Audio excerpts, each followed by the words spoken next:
సదాశివసమారంభాం వ్యాసశంకరమధ్యమాం అస్మదాచార్యపర్యంతాం వందే గురుపరంపరాం. జ్యోతిష్ శాస్త్రాన్ని భావితరాల వారికి ప్రసాదించిన ఋషుల యొక్క పాదపద్మాలకి నమస్కారం చేసుకుంటూ, అలాగే నాకు ఈ జ్యోతిష విద్యను నేర్పిన గురువర్యులు జ్యోతిష బ్రహ్మ కీర్తిశేషులు శ్రీ ఈరంకి సూర్యనారాయణమూర్తి గారు, సూర్యశ్రీ దైవజ్ఞ గారి యొక్క పాదపద్మాలకి నమస్కారం చేసుకుంటూ, ఓం శ్రీ మహాగణాధిపతి నమః, శ్రీ గురుభ్యో నమః, హరి ఓం. వీక్షకులందరికీ నమస్కారం.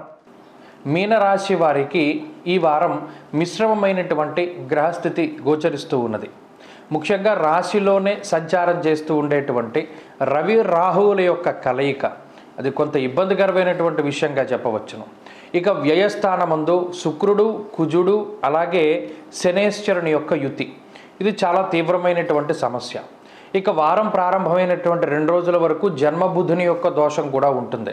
అనగా ఈ వారం ప్రారంభమైనటువంటి ఆది సోమవారాల్లోనే ఒక గురుగ్రహం మినహాయించి మిగతా గ్రహాలన్నీ కూడా ప్రతికూలంగా ఉన్నటువంటి స్థితి. అయితే వారం గడిచే కొద్దీ బుధుడు అనుకూలుగా మారుతూ ఉండడము, అలాగే చంద్రబలం పెరుగుతూ ఉండడం వల్ల 3 గ్రహాల తాలూకు శుభ ఫలితాలు వస్తాయి. అయితే మీనరాశి వారు చాలా జాగ్రత్తగా అప్రమత్తతోటి ముందుకు వెళుతూ ఉండాలి. రహస్యమైనటువంటి శత్రువుల వల్ల బాధపడేటువంటి అవకాశాలు ఉన్నాయి. ప్రత్యేకించి ఈ రహస్య శత్రువులే మీ ఉద్యోగాన్ని కోల్పోవడానికి లేదా మీ పై అధికారి దగ్గర మీరు చులకనగా మారడానికి వారు ఎక్కువ అవకాశాన్ని మీరు వారికి కల్పిస్తూ ఉంటారు. వారు కూడా మిమ్మల్ని ఇబ్బంది పెడుతూ ఉంటారు.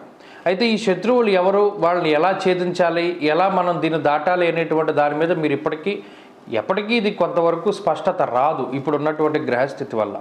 అలాగే చాలా కష్టపడి అదృష్టం లేకపోయినా శ్రమ, ఓర్పు, సహనము, క్రమశిక్షణ, హార్డ్ వర్క్ ఇటువంటి వాటితోటి మీరు చాలా గొప్పగా సంపాదించుకుంటారు. అయితే మీ దగ్గర నుండి చాలా ఈజీగా మిగతా వారు డబ్బులు పట్టుకుపోతూ ఉంటారు. మీరు మోసపోవడం వలనో లేదా ₹1 ఖర్చు పెట్టాల్సిన చోట మీ చేత ₹4 ఖర్చు పెట్టించడమో, ఇలా కష్టపడి సంపాదించినటువంటి డబ్బు అంతా కూడా చాలా తేలిగ్గా బయటకు పోతూ ఉంటుంది. చివరాఖరికి మీరు సంపాదించిన డబ్బు, ఖర్చు పెట్టిన డబ్బు సరిసమానంగా సరిపోతుంది. కొన్ని సందర్భాల్లో అప్పు చేయవలసినటువంటి పరిస్థితులు ఏర్పడతాయి. ఈ విషయం పట్ల చాలా జాగ్రత్తగా ఉండాలి. ఖర్చు విషయంలో చాలా జాగ్రత్తగా ఉండాలి. అలాగే దేహార్తిచిత్త సంతాప అన్నది శాస్త్రం. ముఖ్యంగా ఈ వారంలో శరీరం చాలా అలసిపోతూ ఉంటుంది. ప్రయాణాలు చేయవలసి రావడం, స్థానచలనం అనగా ఒక ప్రాంతాన్ని వదిలిపెట్టి వేరే ప్రాంతానికి వెళ్ళవలసి రావడం, అలాగే ఇప్పటివరకు డే షిఫ్ట్లో పనిచేస్తున్న వాళ్ళు నైట్ షిఫ్ట్లో పనిచేయవలసి రావడం, ఇలా శరీరం ఎక్కడ కష్టపడుతుందో ఆ విధంగానే ఉద్యోగ పరిస్థితులు కూడా కనబడుతూ ఉన్నాయి. అయితే ఆరోగ్యం పట్ల కూడా చాలా శ్రద్ధగా ఉంటూ ఉండాలి. మరీ ముఖ్యంగా గ్యాస్ట్రిక్ సమస్యలు కానీ, ఉదర సంబంధమైనటువంటి వ్యాధులు, స్కిన్ ప్రాబ్లమ్స్, ఇటువంటి వాటికి ఈ గ్రహస్థితి కారణమవుతుంది. వ్యాపార పరంగా ఇది మిశ్రమమైనటువంటి కాలంగా మీనరాశి వారికి చెప్పవచ్చును. అలాగే విద్యార్థులకి కాలం కొంత ప్రతికూలంగా ఉన్నది కాబట్టి ఓవర్ కాన్ఫిడెన్స్ వల్ల దెబ్బతినడానికి అవకాశం ఉంటుంది. కాబట్టి చాలా జాగ్రత్తగా పరీక్షల్లో పాలు పంచుకుంటూ ఉండాలి. అలాగే స్త్రీలకు ప్రత్యేకించి ఈ గ్రహస్థితి వల్ల ఆరోగ్యానికి సమస్యలు వాటిల్లడానికి అవకాశం ఉంటుంది.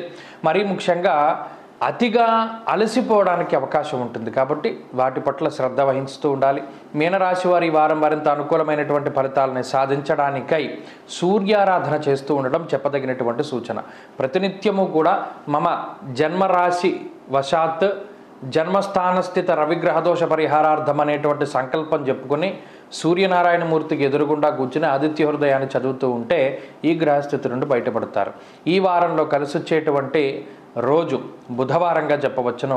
అదృష్ట సంఖ్య 9, అదృష్ట వర్ణము ఆకుపచ్చ.